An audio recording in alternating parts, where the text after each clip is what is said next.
Hello everyone, welcome to a new session of your mathematics class. In this class, we are going to learn a new chapter called as squares and square numbers.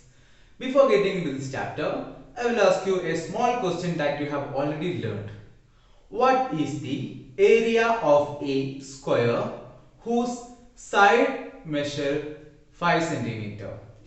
You will use the equation area of a square is equal to side times side.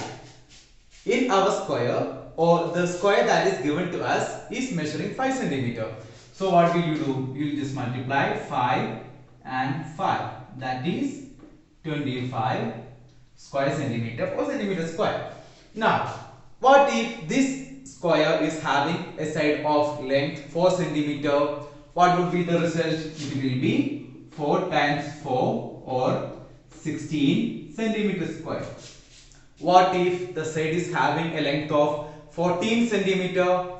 The answer is no different, or the way is no different. It is 196 centimeter square. Can you see any common thing in all these numbers? Yes, all the numbers are multiplied with itself and you will get a particular number. Such types of numbers are called as square number. Unknowingly, we have already learned all these numbers in our previous videos or in our lower classes, but we now have specifically learned about them. Now, in this chapter, what we are going to do is that we are going to learn the characters of all these kind of numbers, and we can name it as square numbers. Now, what will be, or how can we write square numbers? Have you had a thought of that? Let's see. Square of the number 1. That will be found if you multiply the number 1 by itself. So what's the product of the number 1 itself? We'll write down here 1 times 1 is 1. So the first square number is 1. Then what will be the next square number? The next square number is obtained when we multiply 2 by itself. We all know what's the value, that is 4. Then what will be the next square number? 9. Then here 16. Then 25. Then 36. This is 6 times 6. The next square number will be obtained if you multiply 7 by 7 itself. 7 times 7 is 49. Then what will be the successor? The next number will be 64. Then this is the square of 8. Now the square of 9. How will we get that? 9 into 9. That is 81. Then the next number will be 100. Can you guess whose square is 100? Yes, it is 9. So I am writing in bracket. This is 1's square, 2's, 3, 4, 5, 6, 7, 8, 9, 10. Now, to represent the square of a number, we use a small sign or symbol, that is exponent. We will put, suppose we want to say the square of 2 is 4, we will simply put a 2 as the suffix. For example, if you want to say square of 4 is 16, then we will write 4 square is equal to 60. Then 6 square is equal to 36. That's why I have written like this. So I am going to put a 2 for the suffix of all the number. So the collection of squares of the numbers or natural numbers is called as square number. I hope you got it. Will this be ending here? No. If you take any natural number, it will have a square. For example, if you take the number 21 and you will just square it, what is this? It's effectively doing, for example, if you are asked to write the square of the number 21, then all you need to do is to multiply 21 into 21. That will be equal to 400 41. In this chapter, what are we going to learn is that we will learn the way to find square of a number. Then we will see certain properties of number. It's very interesting. And at the end of this chapter, we will be able to find the reverse process. The reverse process, that is, if we are given a number and we will learn whose square is the given number. That process is called as finding the roots. Now, I am not going to mess all it up now itself. We will see that in step by step. In the board, you can see some of the numbers written. All these numbers are square numbers. The numbers written on the right hand side of the equations 1, 4, 9, 16, 25, 36 all are square numbers. It's very important to learn at least up to 20 today itself. So note it down. It's advised to learn up to 30, the square of this number 30, but at least you should learn up to 20 by today itself. It's very important because when you do problems, you should have the knowledge that this particular number is root of or the square of that particular number. You should always be aware of that. So let's see. 1 square is 1, 2 square is 4, 3 square 9, 4 square is 16, 5 square 25, 6 square 36, 7 square 49, 8 square 64, 9 square 81, 10 square 100, 11 square 121, 12 square 144, 13 square 169, 14 square 196, 15 square 225, 16 square 256, 17 square 289, 18 square 324, 19 square 361, 20 square is 400, 21 square is 441, 22 square is 484, 23 square is 529, 24 square is 576, 25 square is 625, 26 square is 676, then 27 square is 729, 28 square is 784, 29 square is 841, 30 square is 900. So when in examination, when you come across the problem like finding square of 16, then you will lose time if you just still write it as 16 into 16 and the remainder and all. It will take so many times. So once you get thorough with all these numbers, you can immediately write the answer and you can save your time for the examination. Now, what I am going to say is another important thing. For example, look at the squares of the number up to 10 or maybe given in the board. You can see, we'll write the square numbers. We have already learned what's a square number. I am still writing it again, square number. You can see after 1, the next square number is 4. Then after 4, next square number is 9. Then 16, 25, 36, 49 and 64. So there are natural numbers between 9 and 16, right? For example, if you take the number 12, is this a square number? No, it will not be a square number. To be a square number, it will have to be the square of any particular natural number. So there are more square numbers, there are more non-square numbers. Such numbers are not a square.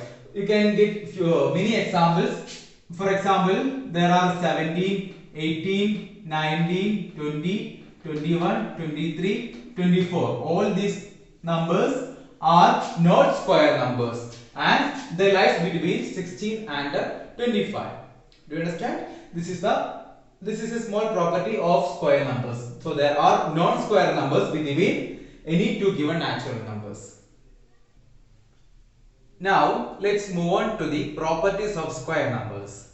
There are lots of properties for square number. Let's see one by one in detail. First property says if a number has 1 or 9 in the unit place, then its square ends in 1. That is, we will see through examples. We are given a number 11. So who is there in the units place? It is 1. Then its square will have, or it ends in 1. We will see 11 square is 121 and it ends in 1. Another example, we can see 19 square as 361. So it's also satisfied because there is 9 in the units place and square of the number ends in 1. Now next one, for example 9. What's the square of 9? Square of 9 is 81. It also ends in 1. Square of 1 is also 1. That also ends in 1. Now Next property says if a number has 4 or 6 in the units place, then its square ends in 6. Through examples we can see the square of a number having 4 in its units place is 14. 14 square. What's the square of 14? It is 196 and it ends clearly in 6. Another example, 16 square having 6 in the units place. So its square is 256. Here also it's satisfied. Now, for example, 4 square, that is also 16. 6 square, it's also 36. All are having or ending with the number 6. Now, third one, if it's having 3 or 7 in the units place, what is the ending? The square, what's the ending of its square number? It is 9. You can see the number 13 square. It is 169, ending in 9. Then 17 square. 17 square is 289. Similarly, 3 square is 9. Then 7 square is 49. All are ending in 9. Now there are two more probability. The number can be ending in 2 and 8. We have not discussed that here.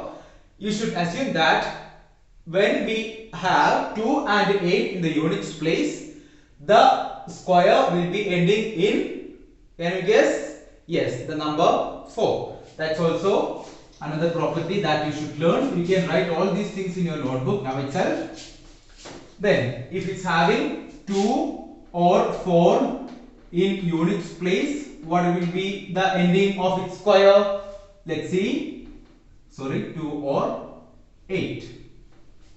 12 square is 144. Who is there in the ending? 4. Then 18 square. What is 18 square? It is 324. Who is there in the last part? It is 4. Then what is 8 square? 8 square is 64. Then 2 square is 4. You can see the ending as 4. So this is the first property that you should learn. Also, there is no doubt as if a number is having 0 in the units place, the square will also be ending in 0. It's quite obvious because you can see 10 square. What is 10 square? It is 100. So no change. It will be same as 0.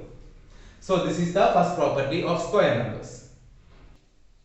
Let us see the specialities or the relation of squares and the zeros in the given number. It's very interesting. You can see, for example, if you want to find the square of the number 10, all you need to do is to multiply 10 and 10. Then multiply the non-zero part, that is 1 and 1. What's their product? 1. Put the number of zeros as it is. So it is 100. It's very easy, right? Let's see another example. 30 square. Now I am going to skip this step. I will write the answer directly. Square of the number 3 is 9. Then how many zeros are here? 1 0. So you should put the answer as 2 zeros. Now what if there are more than 1 0 in the given question? Let's see. For example, if you want to find the square of the number 500 square.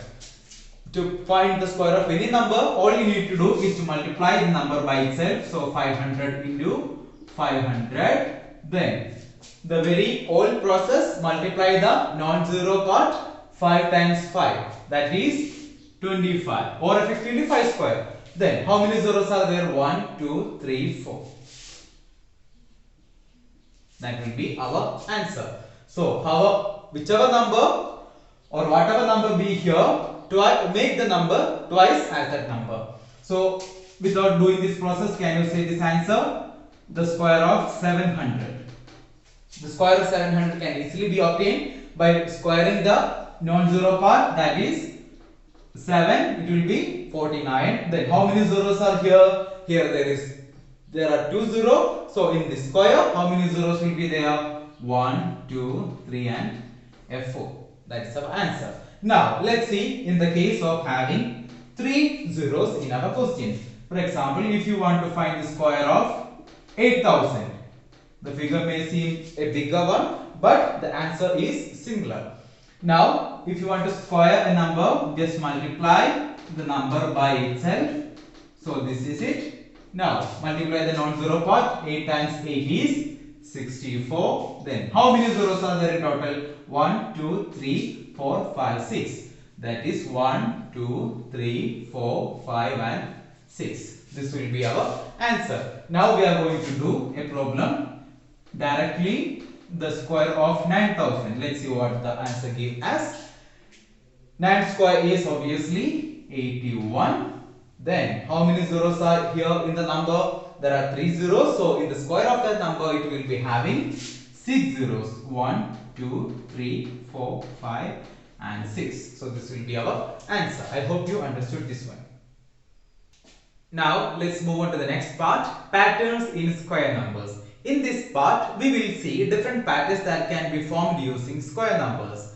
First of all is that when we add two consecutive triangular numbers, we will end up in a square number. That is, we have learned what are triangular numbers in our class 6 mathematics. The minimum number of numbers that which we can create a triangle. So the least triangular number is, or the lowest one is 1. Then how many points does we need? 3 points. That is 3 is the next one. Then what will be the next one? 1, 3, 6. Then we should have 10 points. Then what will be the next one? 15, 21. Then and so on. So if we take any two consecutive triangular numbers and if we add it, we will get a square number. For example, take the first two. What is the sum of 1 and 3? It is 4. Then next two, 3 and 6. You can see it is 9. Then 6 and 10 will give us 16. 10 plus 15 is 25. 15 plus 21 is 36 and so on. This is one of the important pattern that is observed in the square number. Let's move on to the next pattern. If we add odd numbers, we will get the square number. Have you noticed that? Let's see. What is the first odd number? 1. 1 can be written as 1 itself, that is 1 square. Now I am going to add the next two odd numbers, 1 and 3. What is the sum? It is 4. And whose square is that? 2 square. You see it? Now let's see the next three odd numbers. Sum 1 plus 3 plus 5 is the next odd number. 1 plus 3 is 4. 4 plus 5 is 9. Whose square is that one? 3 square. It's interesting, right? Now let's see the next one. 1 plus 3 plus 5 plus 7. What is this? 1 plus 3 is 4. 4 plus 5 is 9. 9 plus 7 is 16. Whose square is that? 4 square. Now, okay, let's see one more example. 1 plus 3 plus 5 plus 7 plus 9 plus 11 plus 13. Let's see this one. 13 plus 11 is 24, 33, 40, 45, 48, 49. Do you observe it? Whose square is 49? This is 7 square. And if you count number of odd numbers that we have to 1, 2, 3, 4, 5, 6, 7, you will get 7. So this is the second pattern that can be observed in square numbers. Now let's see further properties of square numbers. Here we will discuss only the important properties or patterns in square numbers. So let's see the next important one. Product of two consecutive even or odd natural numbers. We can easily find this particular thing using the square number that we have already learned. For example, let's see. If we want to find the product of any two consecutive even or consecutive odd natural numbers. For example, if you want to multiply 16 into the next consecutive, this is an even number, so next consecutive even number is 18. If you want to multiply 18 and 16, how will you do this one? 6 is 48, the remainder 4, then 10, 18. So the answer is 288. Now this can be easily found using the concept that we have already learned. This can, okay, I am going to make a small rearrangement with this one. 16 can be written as 17 minus 1. Is that fine? Now 18 can be written as 17 plus 1.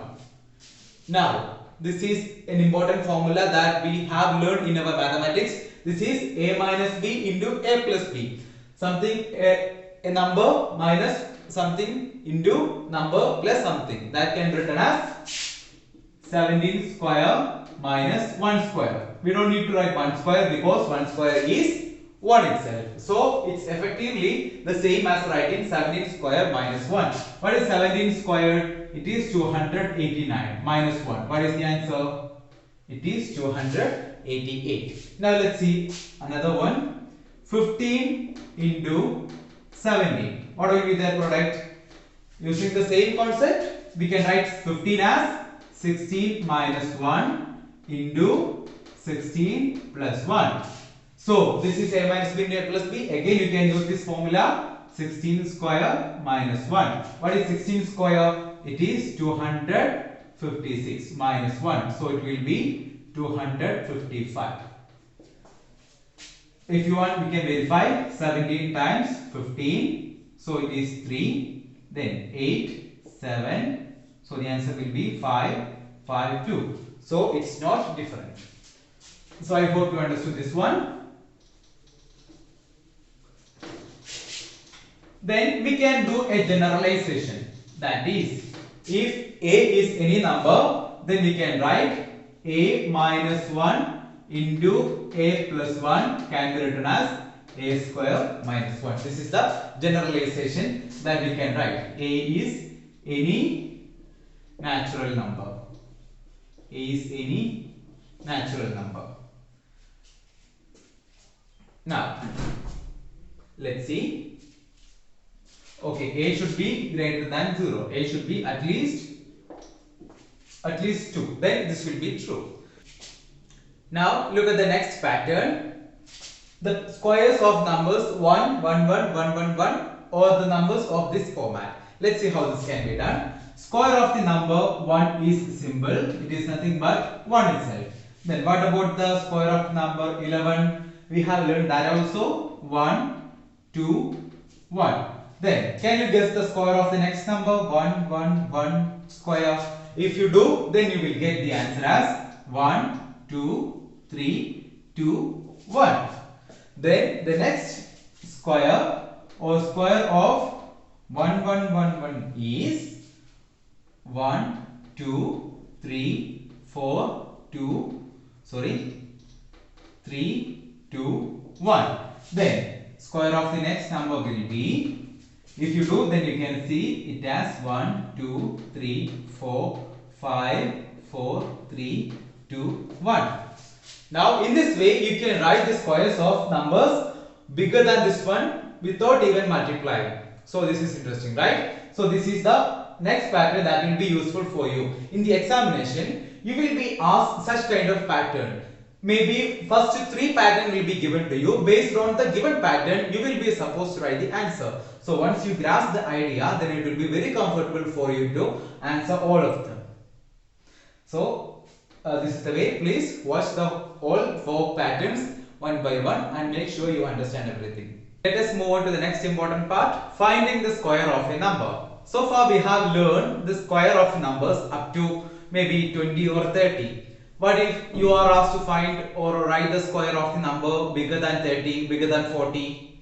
So we have got 2 options with us. Just go to your normal multiplication method. That is, if you are given the task to multiply or find the square of the number 39, then what will you do? You will just multiply 39 and 39. So it will be done 39 times 39, the usual multiplication way. 9 9s are 81, remainder 8. Then 35, 27, 11. So we'll get the answer as 1, 2, 5, 1. So 1521. This is the usual way of finding the square of any given number. Let's see any alternative, whether any alternative method will do good to find the square of the number. For that, we'll have to make a small rearrangement with the given problem. So initially this 39, this can be written as sum of 2 numbers. How will you do this one? This is 30 plus 9. Do you agree with that? Any offense? So we can write 30 plus 9 and we need to square the number. So this is effectively writing 30 plus 9 the whole square. That is, we just need to multiply this whole thing twice. I'm going to do the very same thing. So 30 plus 9 times 30 plus 9. In our lower classes, we have seen the multiplication process of this sort. So let's adapt that one. And what will you do? Take the, if anyone is there without having less idea about this one, please listen very carefully. Take the first element or first number in the first bracket, write down here, and using this number multiply the second bracket completely. That is 30 plus 9. After that, put whatever symbol over here and along with that the second member of the first bracket. Who is the second member in the first bracket? It's 9 over here. So we can write plus 9 times, then multiply the second bracket throughout. 30 plus 9. So that will end our process. Just need to simplify now. So we can do 30 times 30. 30 times 30 means 30 square. We have already learned what is 30 square. We have seen some shortcut to find the square of the numbers having zeros at the end of the number. So 30 square is, without any confusion, we can write 900 plus 30 into 9. If there is a number outside the bracket, then we are supposed to give this number throughout the bracket. This is called distributive property. Distributive property over distributivity of addition over multiplication. So 30 times 9, that is 270 plus 9 times 30 is also 270 plus 9 times 9 or 9 square, that is 81. Now all we need to do is to add all these terms, that is 900. Once you are into the amateur level, you can do all this by yourself in your mind. So since it's the first problem, I'm going to do it as straightforward. 270 plus 270, we can easily say that it as 540. Then an 81 is there left. So let's see the answer. 0 plus 0 plus 1 is 1. Then 4 plus 2 is 12. Remainder there is 1. 1 plus 9 is 10. 10 plus 5 is 1, 5, 2, 1. So this is one of the, I'm not claiming that it is to be the, this is one of the easiest way, but I'm giving this as an alternative for you. Since you are a mathematics student, you should be knowing all the ways that we can find the square of any number. Let it be any topic, you should know all the concepts and ideologies. That's why I have just introduced this part for you. Or it's up to you whether to go this way or this way. The answer should be no different. That's all. Now let's move on to the last part of this session, Pythagorean triplets. Before we study Pythagorean triplet, we should have an idea of what is Pythagoras theorem. I hope you have already learned that. If not, I will do another video, then you will understand what is Pythagoras theorem. I will just say what is Pythagoras theorem. In any right angle triangle, the sum of the squares of the base and altitude will be the square of the hypotenuse. If it's not clear, don't worry, we will say this shortly. To know Pythagorean triplet, we should have a basic idea, but not that big idea is enough. So I will just explain what is Pythagorean triplet is. Pythagorean triplets is, just as the name suggests, is the collection of three numbers in which there is a speciality of the numbers. That is, if you have A, B, C, it will be written in a bracket. So this is called a triplet, and the speciality of these three numbers is that square of the first number, take the square of the first two numbers, and if you add it, if you get the square of the third number, then this has the right to be a Pythagorean triplet. Let's see an example. Take the numbers 3, 4 and 5. The square of the first two numbers and its sum. Square of the first number is 9 plus square of the second number is 16. That is 4 square is 16. What is their sum? 25. Then look at the third number. It's 5. And what is 5 square? 5 square is also 25. Now, thus we can claim this triplet 3, 4, 5 is said to be a Pythagorean triplet. It's as simple as it is. We can see lots of Pythagorean triplets. The first and basic Pythagorean triplet is 3, 4 and 5. The biggest number should be, it's recommended to write the number in the ascending order from the least to the highest. Now we can see the next Pythagorean triplet is 6, 8 and 10.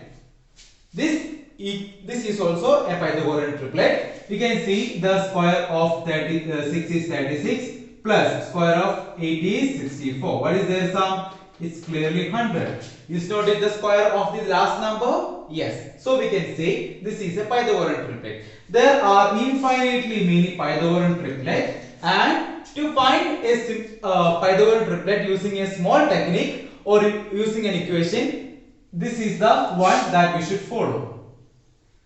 If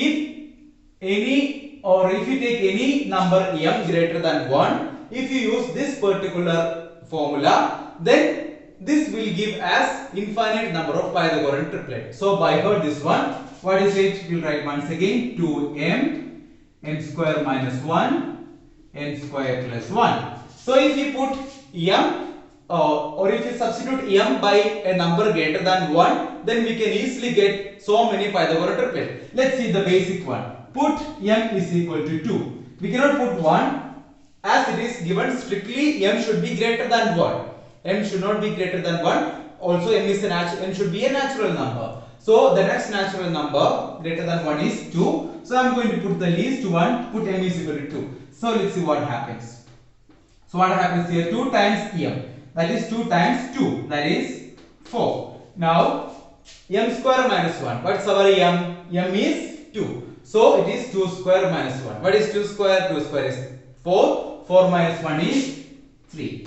Now m square plus 1, that is, instead of m we are putting 2, so 2 square plus 1. 2 square is 4, 4 plus 1 is 5. So the Pythagorean triplet is 3, 4, 5.